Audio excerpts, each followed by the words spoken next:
কোনো শর্টকাট হয় না, হয় অনেক কাঠখড় পুড়িয়ে জীবন যুদ্ধের প্রতিটি অধ্যায়ে নিজেকে প্রমাণ করে করে একটু একটু করে আপনি সফল হবেন, একটু একটু করে আগাবেন। ইটস এ জার্নি, এটা কোনো ডেস্টিনেশন নয়।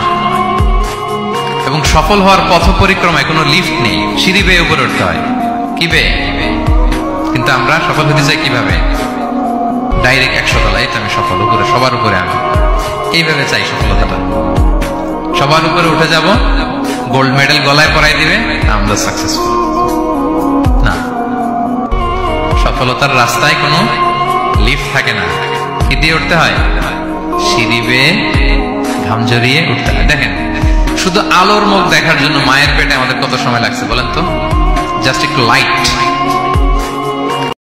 সফলতার কোনো শর্টকাট হয় না, হয় অনেক কাঠখড় পুড়িয়ে জীবন যুদ্ধের প্রতিটি অধ্যায়ে নিজেকে প্রমাণ করে করে একটু একটু করে আপনি সফল হবেন, একটু একটু করে আগাবেন। ইটস এ জার্নি, এটা কোনো ডেস্টিনেশন নয়।